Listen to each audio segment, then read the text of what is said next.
La proliferación de los teléfonos inteligentes ha transformado innegablemente la manera en que documentamos nuestras vidas, capturando casi cada momento y experiencia, desde viajes hasta serenas caminatas por el bosque. Estos dispositivos se han convertido en compañeros omnipresentes, listos para capturar cualquier evento notable. Sin embargo, esta documentación constante ha llevado involuntariamente a un aumento en la frecuencia de desastres grabados, lo que resulta en los últimos momentos de las personas siendo capturados en cámara. En el episodio de hoy, repasaremos 3 ocasiones en que personas fueron capturadas en cámara siendo fatalmente atacadas por animales mortales. Bienvenidos a Desgracias Increíbles.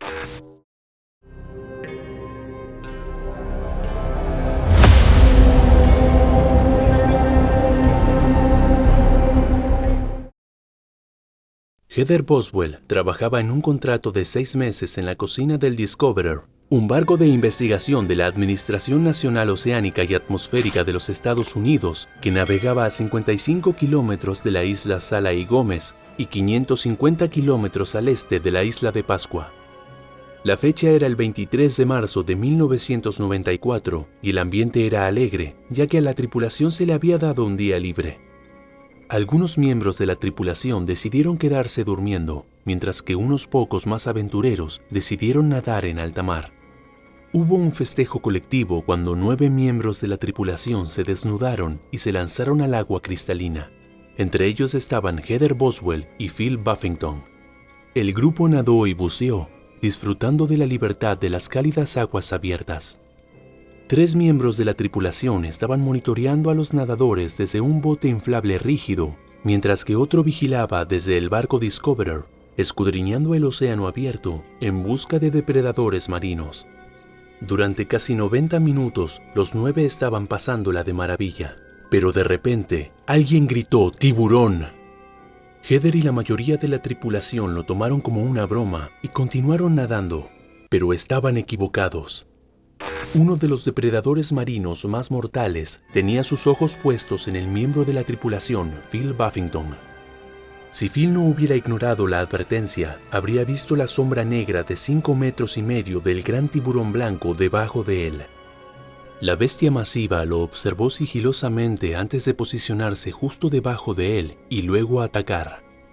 Las poderosas mandíbulas del tiburón se cerraron en su muslo cerca de la rodilla e intentaron arrastrarlo bajo el agua para mostrarle quién mandaba. Phil estaba en shock. El tiburón lo había tomado completamente desprevenido. En medio del dolor y el miedo, reunió valor y golpeó rápidamente la cabeza del tiburón, lo que lo hizo retroceder mientras soltaba su pie. Los otros vieron el incidente y como no querían convertirse en las próximas víctimas de esta criatura viciosa, comenzaron a nadar rápidamente hacia el bote, algo que deberían haber hecho desde la primera advertencia. Nuevamente alguien gritó una advertencia sobre un tiburón. Esta vez, nadie estaba dispuesto a arriesgar su vida. Nadaron hacia el bote, pero desafortunadamente no todos lograron subir a bordo a tiempo. Para Heather Boswell, que estaba a 7 metros del resto de la tripulación, fue demasiado tarde, ya que se había alejado demasiado del barco. El monitor que observaba desde el barco vio el gran tiburón blanco acercarse a Boswell. Los otros miembros de la tripulación, que ya habían nadado a un lugar seguro, observaron cómo el tiburón se sumergía y luego surgía desde las profundidades con sus mandíbulas abiertas de par en par, agarrando a Boswell por el tobillo derecho. Un miembro de la tripulación en el bote inflable rígido lanzó un palo de escoba para que Boswell lo agarrara, pero antes de que Boswell estuviera completamente fuera del agua y justo cuando pensaron que había terminado, el gran tiburón atacó nuevamente. El tiburón hundió sus dientes cerrados en el muslo izquierdo de Boswell y luego la arrastró de vuelta al agua. El agua a su alrededor se volvió roja, coloreada por su sangre, y luego repentinamente todo quedó en silencio. El tiburón había desaparecido bajo la superficie y Boswell no estaba en ninguna parte a la vista. Por un momento, el océano estaba muerto, nada se movía, y luego, después de lo que pareció una eternidad, un fuerte chapoteo rompió el silencio. Boswell no estaba lista para rendirse sin luchar. Había vencido todas las posibilidades y logró volver a la superficie. Los miembros de la tripulación, aterrorizados en el bote, la agarraron de las manos mientras intentaban subirla a bordo. Desafortunadamente, el gran tiburón aún tenía sus afilados dientes hundidos en su carne y no estaba listo para soltarla. Lo que siguió fue una lucha de fuerza entre la tripulación que intentaba liberar a Boswell de las fauces de la muerte. Repentinamente, Boswell escuchó un sonido de pop y esperaba que fuera solo una dislocación de su pierna. Cuando la tripulación logró subirla a salvo al bote, soltó un suspiro de alivio. Finalmente estaba libre. Mientras tanto, una advertencia de ataque de tiburón ya se había transmitido en el sistema de altavoces del barco Discoverer.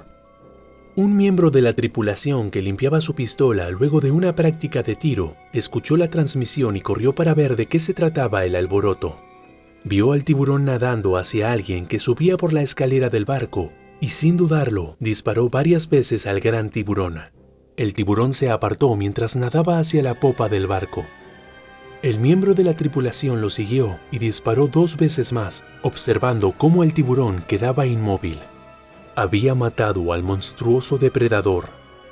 Heather Boswell, que yacía en el bote tratando de recuperar el aliento, aún no se había dado cuenta de su estado. Una sensación punzante en su pierna izquierda la hizo mirar sus muslos, y fue entonces cuando se dio cuenta de que le faltaba la pierna izquierda. El sonido de pop que había escuchado antes fue porque el tiburón le había arrancado su pierna. Había perdido mucha sangre y estaba en estado de shock. Cuando la colocaron en la cama, estaba fría y no respondía. Además, no tenía pulso. Los médicos administraron inmediatamente fluidos intravenosos y pronto se detectó un pulso. Unas cuantas horas más tarde, estaba estable y pasó la noche bastante bien. A las 7 a.m. del día siguiente, la tripulación la preparó para ser evacuada a un centro médico en tierra. La colocaron de lado, lista para ser trasladada a una camilla, pero Boswell, que pesaba 58 kilogramos, estaba en un estado tan frágil que se desplomó. El monitor se volvió loco al perder toda su presión arterial medible. Su respiración se volvió superficial. El equipo médico de tierra llegó al barco y decidió que la mejor manera de trasladar a Boswell era en el bote inflable rígido. La colocaron a bordo del bote y luego la bajaron del barco y la pusieron en el agua. Boswell fue llevada a una clínica local antes de ser trasladada a Panamá, donde fue operada en un hospital del ejército. Los miembros de la tripulación, cuyas acciones rápidas ayudaron a salvar la vida de Heather Boswell, recibieron premios y medallas de honor y valentía. Boswell se recuperó por completo de sus heridas de perforación, pero tuvo que usar una prótesis en su pierna izquierda por el resto de su vida. Cuando le preguntaron cómo era ser atacada por un tiburón, señaló que no le dolió tanto como esperaba, pero que se sentía como un cachorro mordiendo el dedo. Su increíble historia de supervivencia es con mucho el ataque mortal más detallado de un tiburón blanco, por lo que no se sorprende que se haya destacado en el Shark Week del canal Discovery. Millones de personas en todo el mundo quedaron asombradas por la historia de Heather, de cómo escapó por poco de un ataque de un gran tiburón blanco y también de su increíble desgracia.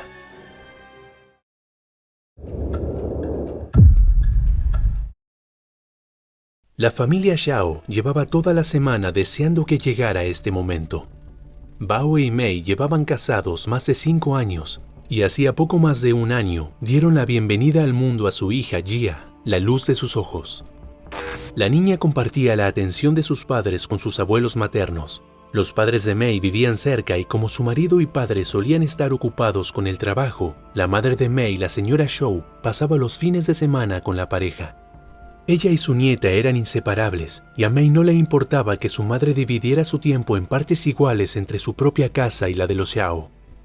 Ayudaba mucho con la pequeña Jia y se esforzaba al máximo por hacer la vida de la familia lo más fácil posible, cocinando y ocupándose de las tareas domésticas mientras los jóvenes padres trabajaban. Cuando organizaron el viaje familiar al zoológico de Pekín, Mei automáticamente compró un boleto para su madre también. La abuela estaba encantada con la invitación, ya que nunca había estado en este emblemático lugar. El zoológico de Pekín es uno de los más grandes del mundo y alberga una gran variedad de animales, como pandas, elefantes, leones, animales africanos salvajes, reptiles y el favorito de los fans, la colina de los monos, donde hay más de 100 monos rhesus columpiándose en los árboles. El zoológico de Pekín tiene todo y ofrece una experiencia única en la que los visitantes pueden conducir sus coches a través de las hectáreas de terreno que albergan a estos animales. El zoológico no cree en encerrar a los animales en jaulas pequeñas. De hecho, les permiten la mayor cantidad de libertad posible para que puedan vivir sus vidas lo más naturalmente posible. La experiencia es lo más parecido a un safari real que se puede tener fuera de África. Esa mañana, los Xiao llenaron el coche de aperitivos y bebidas, pero Mei tardó en arrancar, ya que se había despertado con náuseas, pero no iba a perderse una excursión familiar tan increíble. Además, reprogramar todo el fin de semana costaría mucho dinero innecesario que la familia trabajadora no podía permitirse malgastar. Así que Mei se quedó atrás con su hija durante el primer tramo del viaje. Luego de 2 horas, Bao estacionó el coche delante de la puerta de entrada. Había trabajado hasta tarde, así que Mei se ofreció a manejar la primera mitad del parque mientras él le hacía compañía en el asiento del copiloto. Detrás se encontraba la abuela junto a Jia, que estaba bien sujeta en su silla. Mei se sentía un poco mejor que en la mañana y estaba segura de que estaría lo suficientemente bien como para hacerse cargo de la mayor parte del viaje. Comenzaron por la entrada norte y condujeron hacia el sur, parando primero para ver la exhibición de reptiles.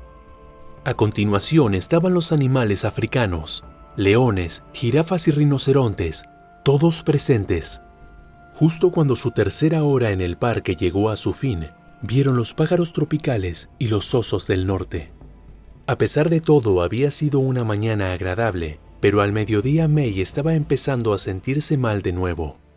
El calor del sol de la tarde la golpeó fuerte y pasó de sentirse un poco mareada a sentirse realmente débil con náuseas.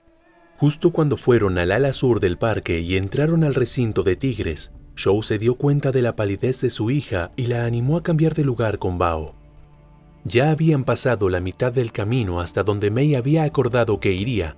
Hasta este momento, los animales habían estado detrás de vallas resistentes o en jaulas, pero eso era porque únicamente la exhibición de tigres y la colina de los monos eran las 2 atracciones más populares por una razón muy específica, que se podía conducir a través de los animales salvajes, siendo las paredes del vehículo metálico la única protección.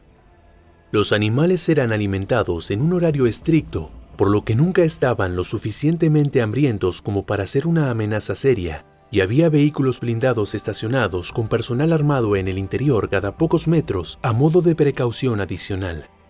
Ninguno de los 3 adultos en el auto había visto ningún animal.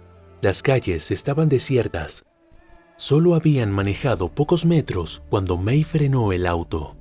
Se quitó el cinturón de seguridad, abrió la puerta y salió. Incluso se sorprendieron los 2 tigres siberianos que estaban escondidos detrás de los árboles. Nunca en sus largos años de cautiverio habían visto a un humano caminando tan libremente entre ellos. Siempre veían coches pasar y a los guardianes del zoológico que lanzaban sus porciones de carne desde esos grandes vehículos blindados 2 veces al día. Aunque hayan sido criados en cautiverio y nunca hayan cazado en sus vidas, cuando posaron sus ojos en el ser vivo que caminaba tranquilamente fuera de su auto, sus instintos primitivos entraron en acción y peligró la vida de Mei.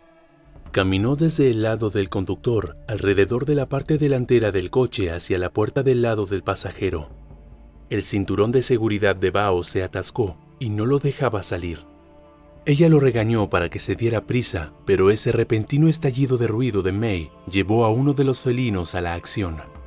Antes estaba demasiado confundido como para decidir cómo reaccionar, pero el repentino sonido que vino de la mujer borró todo rastro de pensamiento de su mente.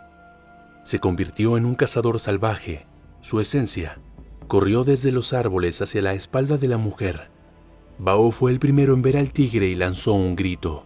Mei se dio la vuelta para ver qué había sucedido y lo vio. El gato rayado, negro y naranja, corriendo a toda velocidad hacia ella. Fue tan rápido que Mei no tuvo tiempo de reaccionar antes de que la bestia hundiera sus dientes en su muslo. Ella no sintió inmediatamente ningún dolor, pero podía sentir la presión de su boca apretando su pierna y oír el sonido repugnante de su carne rasgándose en pedazos entre esos dientes afilados mientras la arrastraba lejos del auto. El cazador no intentó acabar con May en el instante. Fue lo suficientemente inteligente para empezar a arrastrarla hacia la seguridad de los árboles. Cuando empezó a tirar de ella, May finalmente sintió el dolor agonizante de su músculo siendo arrancado del hueso. Gritando y agitándose, su lucha no tuvo ningún impacto en la bestia, que se movía rápidamente y la tenía entre sus garras. De repente, Bao se liberó de su asiento y salió del coche para defender a su esposa. Shou, desde el asiento trasero, reaccionó de la misma manera. Cuando vio al tigre saliendo de los árboles, dejó de ser una anciana. La adrenalina y el amor la sacaron del coche, convirtiéndola en una mujer 30 años más joven. Corrió tras su yerno y los gritos de su hija. Ni ella ni Bao tenían idea de lo que harían cuando alcanzaran al depredador. Solo sabían que lucharían con todo su ser para sacar a May de allí. El tigre que tenía a May en su boca debió haberse dado cuenta de ello, porque echó un vistazo a la pareja que corría hacia él y al coche blindado que ya se acercaba a toda velocidad a la línea de árboles, y supo que le superaban en número. Abrió la boca, dejando a May sangrando en el suelo, y se fue hacia las profundidades de los árboles. Pero el peligro estaba lejos de terminar. Un segundo tigre, una hembra, estaba escondida detrás de unos arbustos. Se había tomado un poco más de tiempo para evaluar la situación. Tenía solo segundos para reaccionar si quería atacar y conseguir una presa.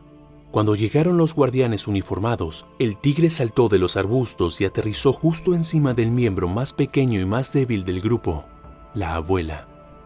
Bao estaba arrodillado junto a May, tratando de levantarla sobre su hombro, pero estaba teniendo problemas para levantarla, por lo que la llevó en ambos brazos.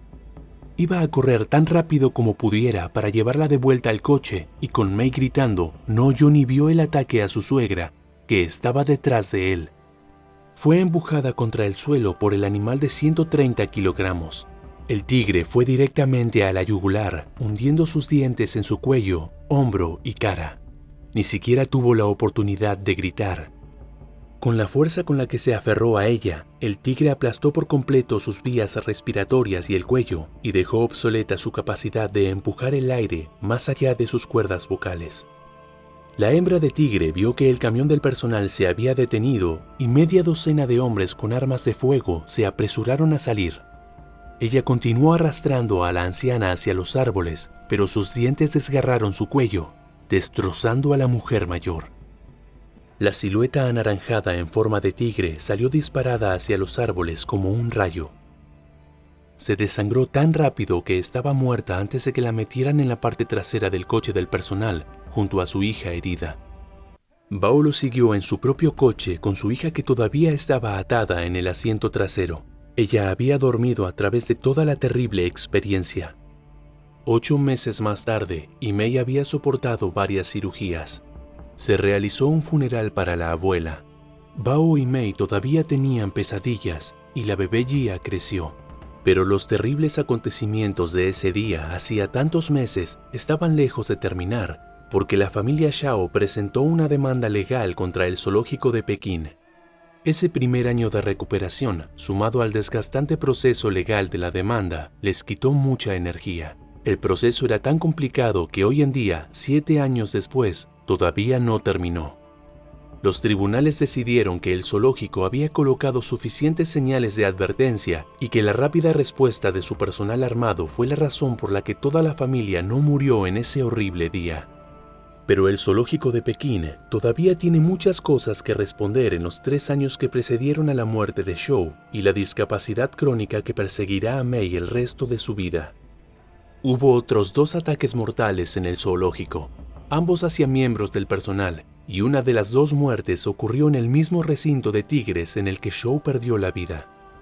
El tigre responsable de la trágica muerte de la abuela en el zoológico de Pekín no fue eutanasiado por el zoológico, sino que permaneció en un recinto mejorado, alejado del público, para evitar que otros visitantes del parque se encontraran con su aterradora, increíble desgracia.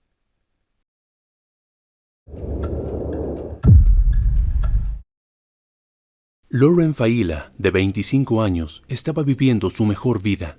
Originaria de Nueva Jersey, Estados Unidos, acababa de terminar un máster en el Instituto de Arte Sotheby's de Londres.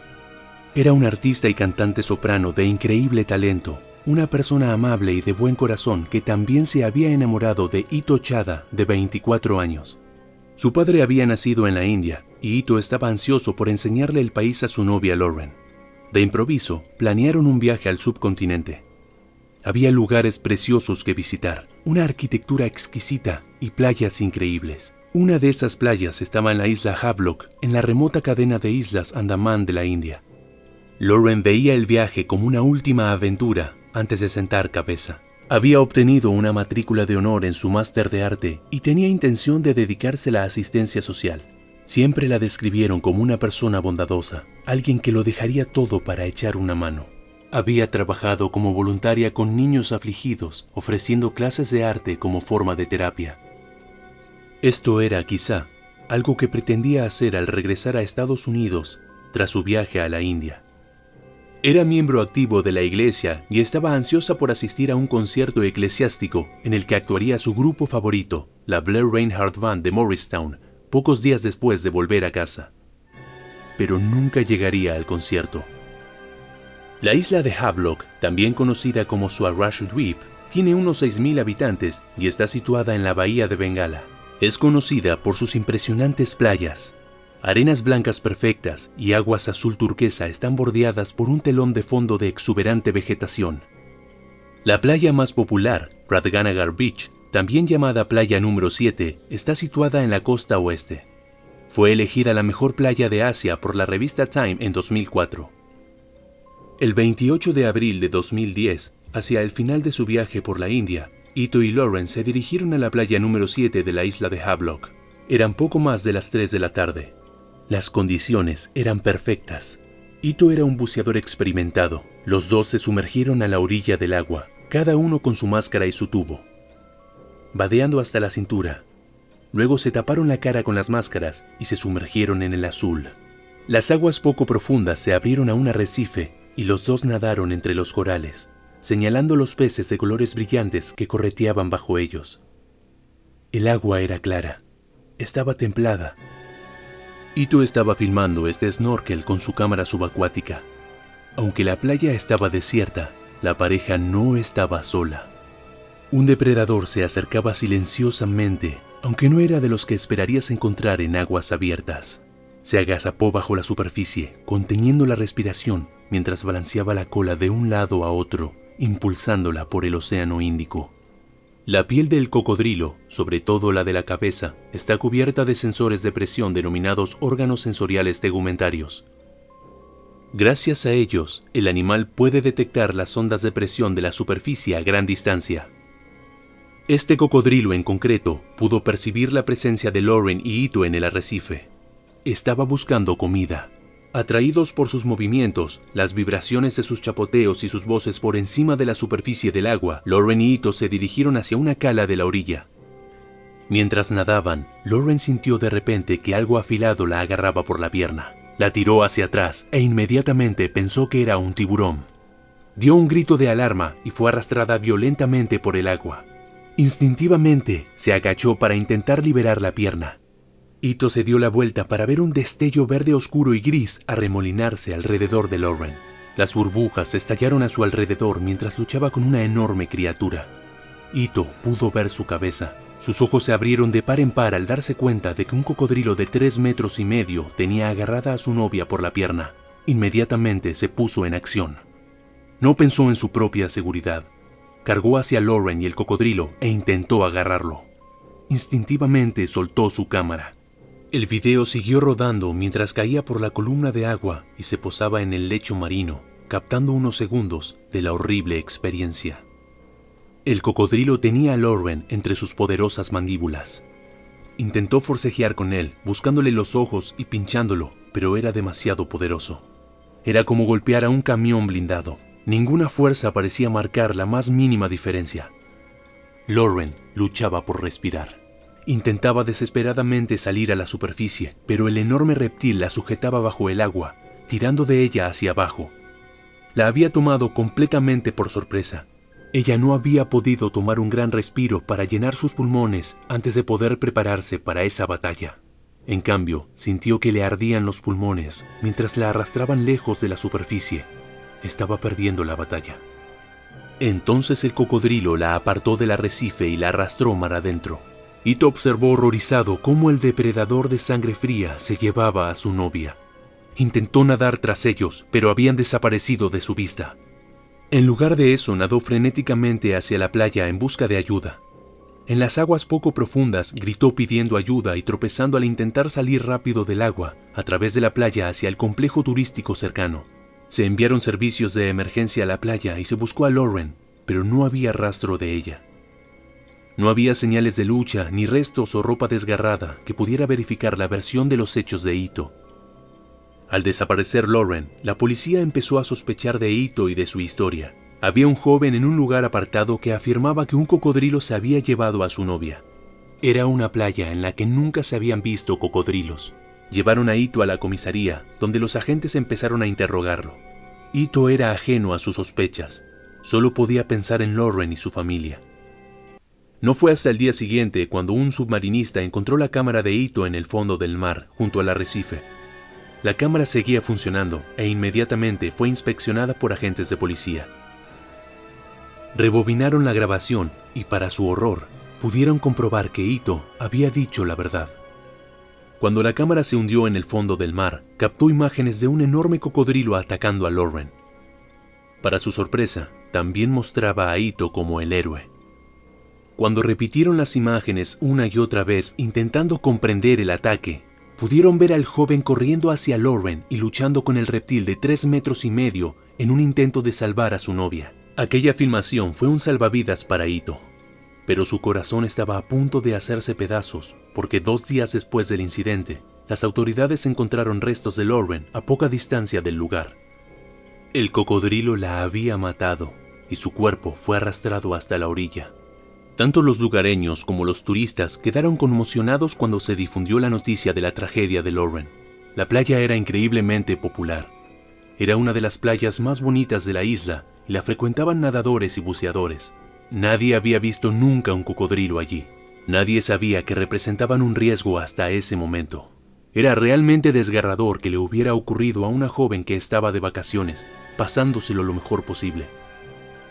El santuario de cocodrilos más cercano era el santuario de cocodrilos de Hobarak, situado a unos 45 kilómetros de donde atacaron a Lauren. Nunca se había informado de la fuga de cocodrilos, pero en la búsqueda de Lauren, las autoridades se toparon con 4 en la zona. El gobierno local estaba jugando con la vida de la gente. No había ninguna señalización que indicara que podía haber cocodrilos en el agua cerca de la playa número 7. Esto era algo que enfurecía a la familia de Lauren. De ninguna manera se hubiera metido en el agua si hubiera la más remota posibilidad de que hubiera un cocodrilo cerca. La muerte de Lauren golpeó duramente a la familia, como le pasaría a cualquiera que perdiera a alguien tan joven. Pero para ellos, fue casi demasiado para soportarlo. Solo 4 años antes, en 2006, los padres de Lauren, Frank y Kay, habían perdido a su hija mayor, Emily, en un trágico accidente de escalada. Tenía 24 años, un año menos que Lauren. Ahora las 2 chicas se habían ido, y ambas por accidentes trágicos, simplemente por estar en el lugar equivocado, en el momento equivocado. Aunque no sirvió de consuelo a la familia de Lauren, su ataque había sido increíblemente raro. De hecho, se creía que era el primer ataque en aguas abiertas de un cocodrilo en las Islas Andamán en toda la historia. En el último cuarto de siglo, solo se habían producido 24 ataques de cocodrilos, 4 de ellos mortales. Estos se produjeron normalmente en las zonas de manglares o pantanos interiores de la isla, ambientes típicos de estos animales. Solo 2 días antes del incidente, Lauren había enviado un correo electrónico a una de sus amigas de la infancia. De su mensaje, se desprendía claramente que se lo estaba pasando como nunca, pero, como era típico de Lauren, también pensaba en los demás y en una de sus mejores amigas que esperaba su primer hijo. El mensaje decía: «Estoy pasando un tiempo increíble, épico y agitado en la India. Te echo mucho de menos y quería desearte un feliz y saludable aniversario. Te deseo lo mejor para ti y tu bebé». Trágicamente, cuando leyó el mensaje de Lauren, ya había conocido su horrible e increíble desgracia.